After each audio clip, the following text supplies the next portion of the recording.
Welcome to my channel. In class 12th, we are discussing the magnetism and matter. In continuation with the topic, today I will discuss the Gauss law in magnetic field. We have discussed the Gauss law in electrostatics, that in electric field. Today I will compare it with the Gauss law in magnetic field and what is the conclusion of Gauss law in magnetic field, what does it say. Today we will see, and also some conceptual questions based on the bar magnet and their orientation we will solve. Before proceeding further, I would like to say please subscribe my channel and press the bell icon for further notifications. Look, what is Gauss law? You have read Gauss law in electrostatics, and it says for the closed surface in electric field, any of the Gaussian surface that is called closed surface, then the magnetic flux linked with the closed surface is q upon epsilon naught, that is 1 upon epsilon naught times the charge enclosed by that surface. We all have read in electrostatics. What is the Gauss law in magnetic field? The Gauss law in magnetic field is a formal way of saying that there is no monopole. Monopoles do not exist. How? Let us discuss. Look at the board. This is a bar magnet's magnetic field I have shown here.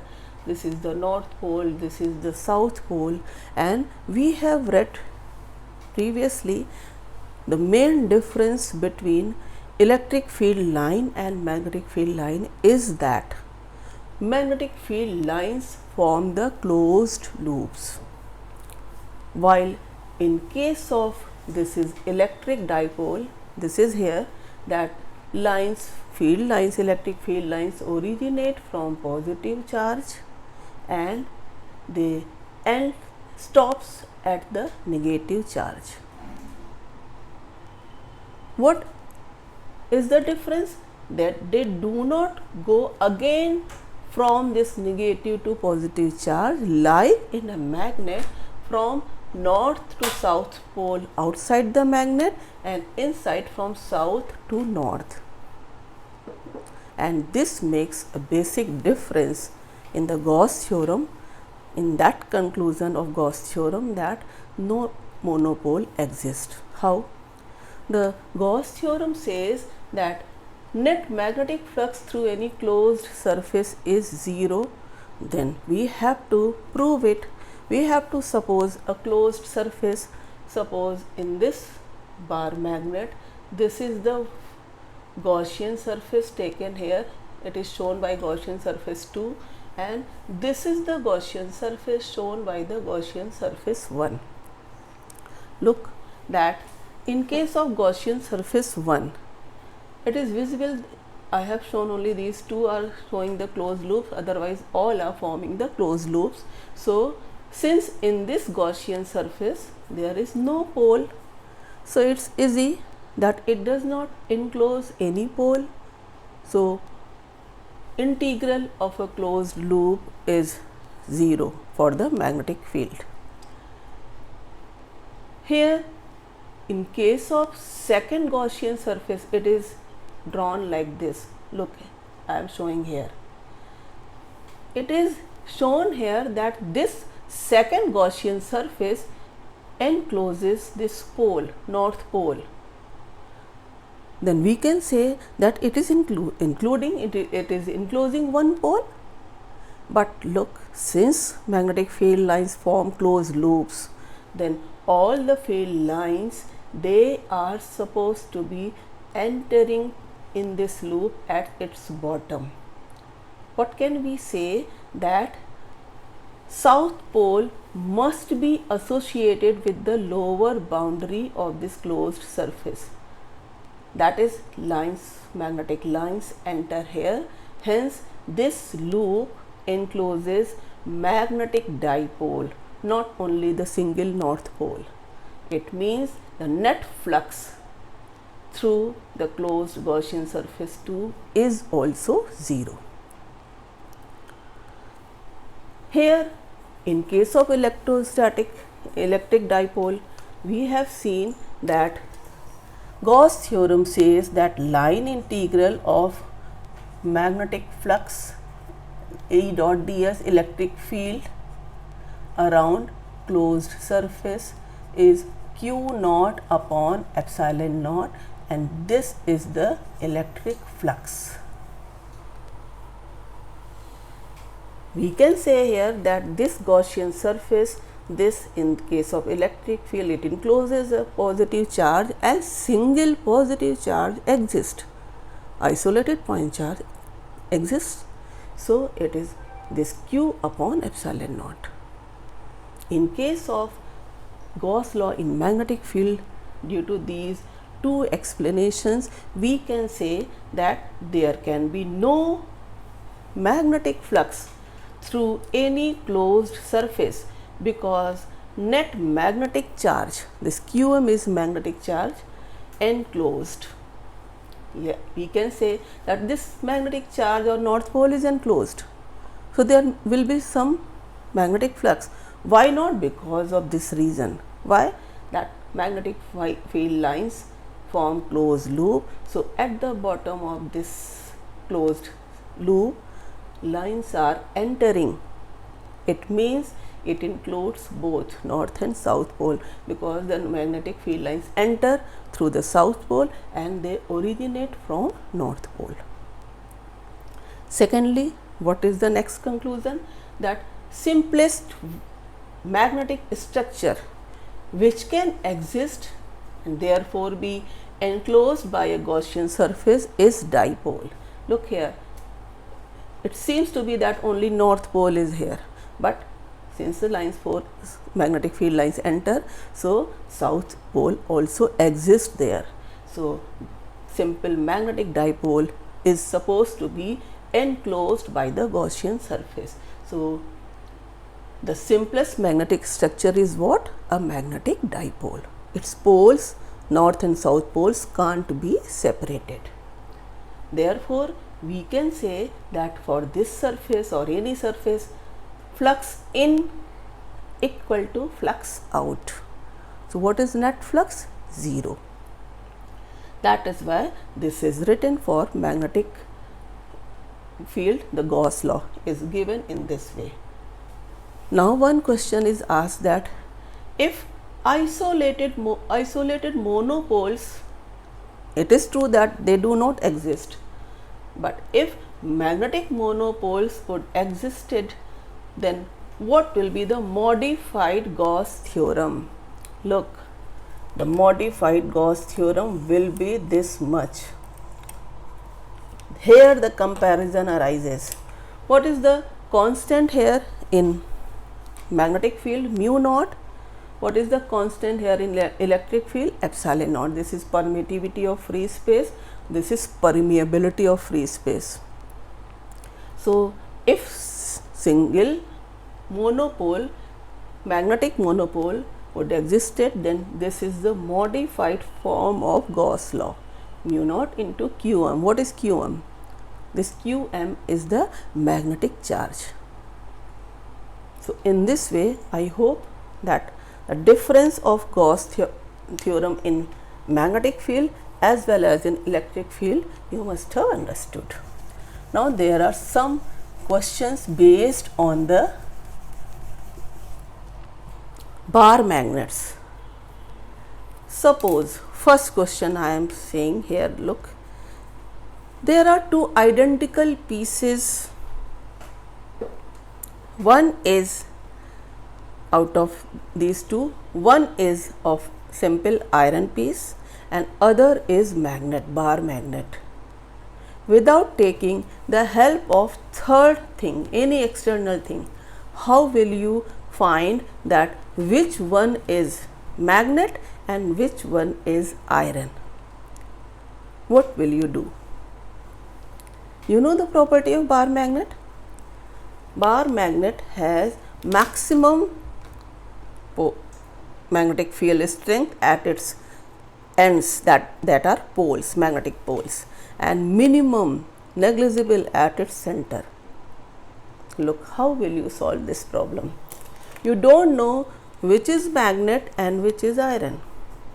Any of the piece you take and touch the one end of the first piece to the one end here in the perpendicular direction like this or in this way. What do you observe? There is a force of attraction. Then you touch here, then you touch here, then you touch here, then you touch at the last end. If you observe that always a similar attraction is experienced, what does it mean? This is bar magnet. This is iron piece. Why? Iron piece may be attracted. It can be attracted from anywhere. This is magnet. It can attract the iron piece from here, from here, from here, from anywhere. If this is bar magnet, then what will happen? If this is bar magnet, this will be the iron piece. Then there will be attraction only at the ends, maximum attraction, or negligible or minimum at the center. Why? Because at the center bar magnet has negligible magnetic field. So in this way you will conclude which is bar magnet and which is iron piece. Secondly, if there is a bar magnet, these are the questions asked in the examination also. Suppose this is a bar magnet and its length is 2L from one end to the other. This is north pole and this is south pole, and the pole strength is shown by Qm. There are two cases. First, you cut it transversely from the middle. What will be the pole strength and magnetic moment of each piece?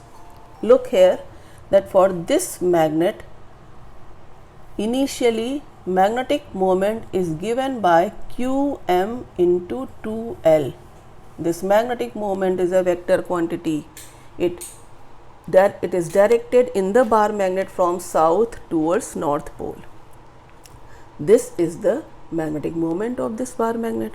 If you cut it in the two pieces like this, transverse to its length, then what happens? Look, that in this piece you will find the pole strength will remain same. So this pole strength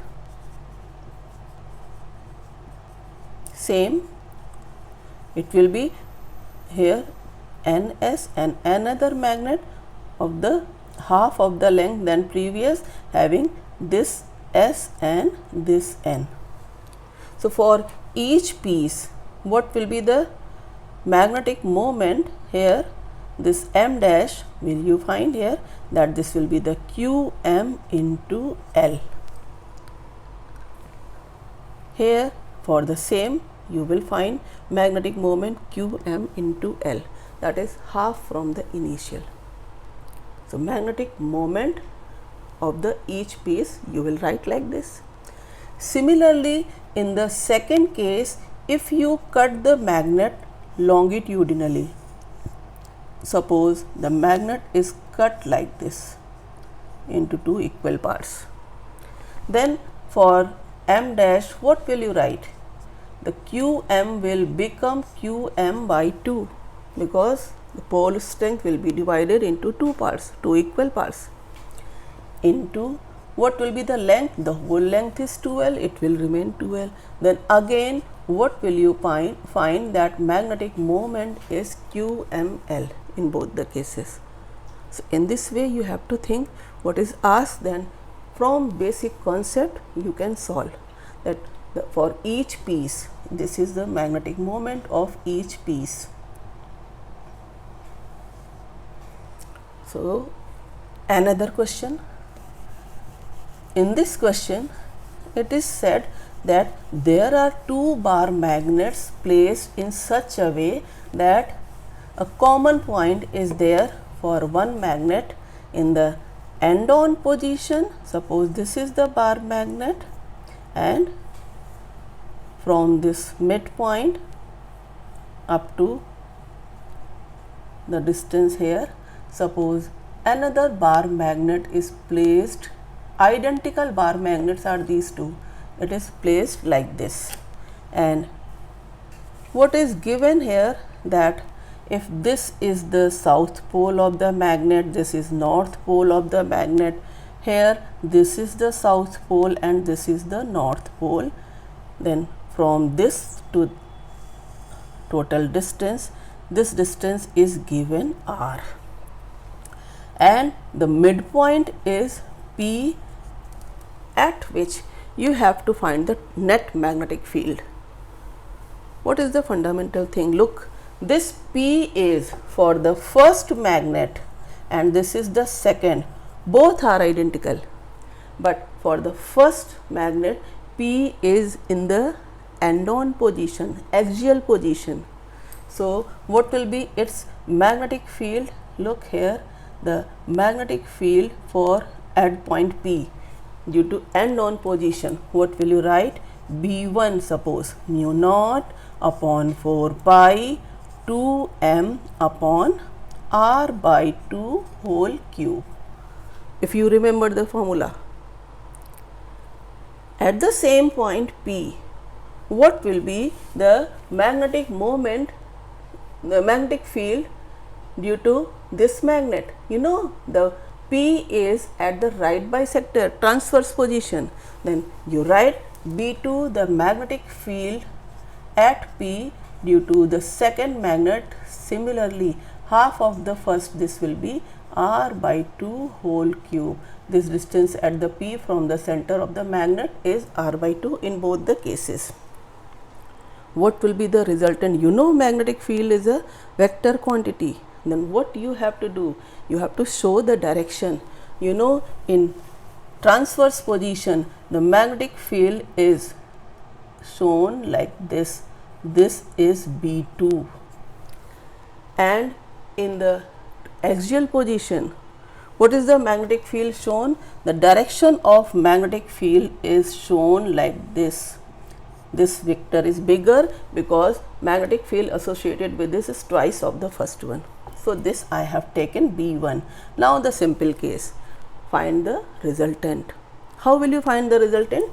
Using the formula B net equal to, what will you write here? B1 square plus B2 square, because both are at 90 degree. So what will be B net? You can find here, this B net will be under root B1 square plus B2 square. You can take mu naught upon 4 pi m upon r by 2 whole cube common. What will be left inside square root sign? 1 square plus 2 square. So you will get 5 root 5 m mu naught upon 4 pi 1 upon r by 2 whole cube. In this way you have to solve. So you should learn these relations, as I told, by comparison of electric dipole and magnetic dipole. Similarly, there is a question. In this question, it is given there are two bar magnets and they are placed in a position forming cross. One bar magnet is like this and other bar magnet is like this. They are forming the cross in this way, and its magnetic moment is m, and this has the magnetic moment m root 3. The question says that the cross of these two magnets is placed in the magnetic field and it comes in equilibrium when this bar magnet of magnetic moment m makes angle theta with the magnetic field. Find theta. How will you say draw the figure as per the question? If this M makes the angle theta with the magnetic field. Suppose this is the magnetic field B and this is angle theta. This is the bar magnet having magnetic moment M. What is another one? Another one will perpendicular to it, and look here that if this magnetic moment is m root 3, m upon root 3, then what is this angle? 90 minus theta.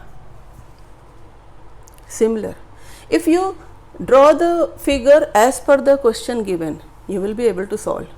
Now in the equilibrium, what will you find? That torque due to on the first one will be equal to torque on the second one. Equal and opposite torques brings the equilibrium position. So for the first one, what will you write? mb sin theta, and this will be equal to second one. What will be the second one? This will be m by root 3 b and sine of what angle? 90 minus theta, and sine 90 minus theta, sine I will write here 90 minus theta, it is cos theta. So this MB will be cancelled. What will you get? Sin theta equal to 1 by root 3 cos theta. That is tan theta equal to 1 by root 3, and it is known relation that theta is 30 degree because tan 30 is 1 by root 3. So in this way, the questions based on bar magnet they are solved. We can solve so many questions. Similarly, there is a bar magnet and a loop is given. Then for the equilibrium position, what will you do? So I think that questions based on bar magnet, learning the concepts for electrostatics relations and relations for magnetic field, we have studied by the comparison of Gauss law in magnetic field, Gauss law for electric field. What is the conclusion? Gauss law simply says that magnetic flux through any closed surface in magnetic field is always 0. What does it mean? That is, there is no monopole. Magnetic monopoles do not exist. Now I hope you must have understood this concept. Thank you.